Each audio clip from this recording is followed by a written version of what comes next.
I'm David Sudeck. I'm with Mangels Global Hospitality Group. We're here at the 2015 Meet the Money Conference, which is the 25th annual Meet the Money Conference. I'm here with Vail Brown, Vice President of STR. Welcome. Thank you. So tell me about your experience this year at the conference. Well, it's been a good experience. It's actually a very good time to be in the industry, to be talking about the data in the industry. At the end of 2014, there were over 97 markets in the United States that reported positive RevPAR growth. And as we've moved into 2015, it appears that that momentum and the growth and these all-time records have just continued on. So being able to present to this group and tell everyone that at this point in time, all of the major key performance indicators have hit all-time highs is a good feeling. You've been an important fixture and bellwether at the conference, so thank you for that. Thank you. I can tell you, you gave us such good news that at least one person applauded. Yes, I have to say that was a first. Yes. We had an applaud in the audience, which we definitely did not have those when we were reporting in 2007 and 2009 when numbers were starting to dwindle down. So you said several metrics hit all-time high and All-time multiple highs. metrics. Multiple metrics. So we have had all-time highs from an supply growth, room supplies. We have more rooms available than we ever have before to sell. Good news is we're selling more rooms than we've ever sold before. Occupancies are at an all-time high on a 12-month moving average basis. We have occupancies at almost 65%, which is quite high for a national average. Average daily rate, all-time high, growing at over 3.5%. And then I think probably one of the most robust numbers that was nice to finally report on is that we finally have seen room revenues at an all-time high by this time of year in March at 9% growth. So very good. And what do you see for our future? Tea leaf reading. So tea leaf reading. From a standpoint of what we see in the future, for the next couple of years, it's definitely going to be good. STR is projecting that we will have RevPAR growth this year at 6.4%, which is very strong. Off of a high year. Off of a high year, and also driven primarily by ADR. So that obviously bodes incredibly well from a profitability standpoint. And then in 2016, we're looking at RevPAR to be about 5.9%. So right at about 6% RevPAR growth. Again, very strong, driven by ADR. I think the one thing that we just need to be mindful of is that we are starting to see supply growth starting to tick back up. We're not seeing the amount of hotel rooms closed that we've seen before on a average basis. So knowing that we're on this upswing and knowing that a downturn could happen at any point in time, what does that look like from all this new supply coming in is just something that we need to be mindful of. We at Mangels were working on a ton of, I would say, primarily select serve new construction. Yes. So a lot of the supply, at least I'm seeing, is not in the luxury or full serve market. And I don't know. That is correct. Yeah. We are seeing, there are currently, as of March or through March, we had about 126,000 hotel rooms that were in construction.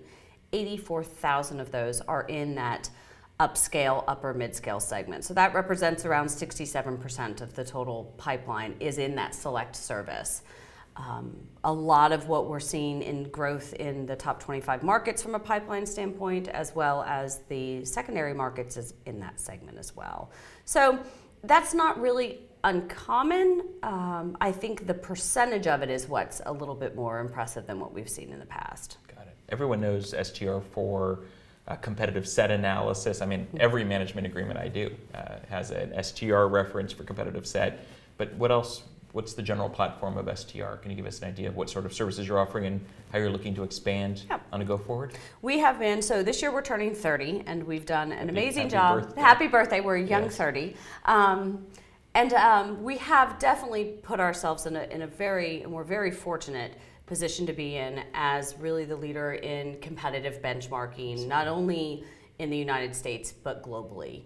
So what we're continuing trying to grow on is continuing to build the sample internationally on the amount of rooms collection that we're getting, rooms performance data.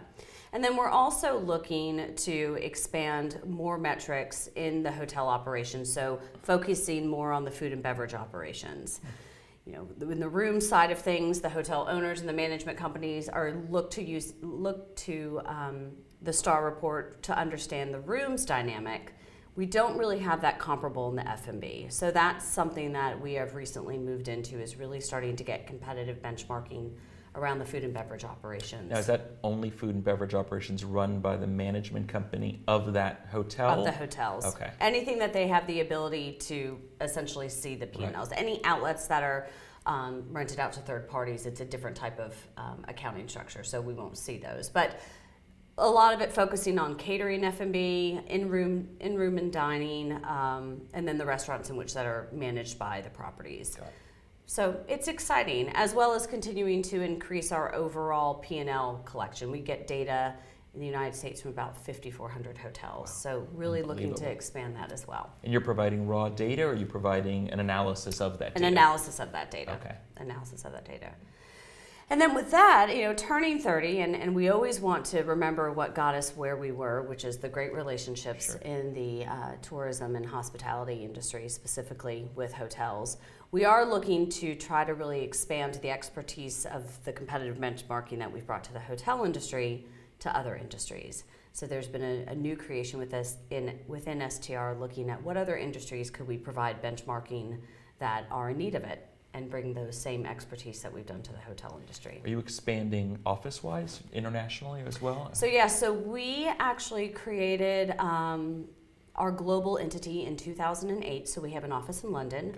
We also have locations in Singapore, in China, in Dubai, in Brazil. So continuing to grow. But still all the data comes into good old Hendersonville, Tennessee, which is a suburb of Nashville. And that's where all the data collection is received and processed, and the output occurs. Got it.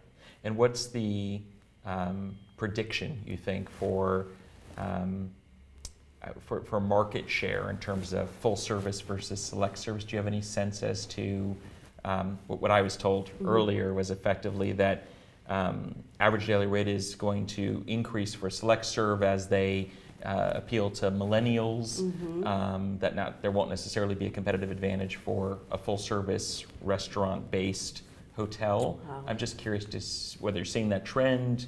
Do you have any predictions? The predictions that we're seeing across all of the chain scale segments that, we're still prepared. Even on the upper luxury side, we're suspecting that we'll have RevPAR growth above 6%, wow. And even on the mid scale the same. So, and all of that being driven by ADR. So, I don't know that we've seen that trend yet. There's still a lot of desire for that full service luxury experience. We've got occupancies of over 73% to date in that luxury space. So, I think if anything, it's just that it may be that they're selling out and there are not any rooms at the inn. Got it. Do you have any opinion on lifestyle versus big brand, or lifestyle within big brand? I think everything is trying, my personal opinion, I'm going to preface this, not STR's. My personal opinion is that I feel that we're all striving to create an experience, and everybody loves a different experience. And I think we have different experiences when we're traveling for business, when we're traveling for leisure. And I think the lifestyle, and really, the lifestyle movement has been happening some time now. I think, Joie de Vivre and those properties years ago, that was really creating a different experience. I think look at Kimpton too, obviously, institutional purchase of what was a lifestyle brand. Exactly, and I think as that experience evolves and as the demographic evolves, I think the brands and independents are trying to appeal to that and wanting to make sure that they capture those lifestyle experiences that each different generation wants to experience, and for different types of travel and whether they're going on leisure and business. So personally, I think there's room for everyone, and I think that really it's very interesting to see the creativity and how it continues to evolve in this industry. That's very diplomatic of you. Yeah, thank you. I appreciate it. I was a political science major. Anything else you want to share with us about your experience, STR, past, future? I think that in thinking about the future, if we just kind of all sit back and say, okay, look at how our industry has changed in the past 5 years. It has changed so much more in the past 5 years than it did the past 50 years. And with technology, with the different types of industry, what we would call either disruptors or just distractions. Yes. What does the next 5 years look like? And what are those areas of opportunity for our industry to really improve on? Because if we don't pay attention to those, I think that is where another opportunity will lend itself for someone to come in and take some of our market share. Are you tracking any of the disruptors? Airbnb, Not yet. VRBO, Red Week, et cetera? Not yet. I think everyone's trying to get a handle on what does that supply look like, and that is something that STR is interested in understanding. So hopefully maybe this time next year we'll have a little more insights, but that's kind of it right Certainly now. a hot topic. It is a hot topic. Absolutely, it's a hot topic. Sounds good. Thanks, Vail. Appreciate Thank you. I appreciate it.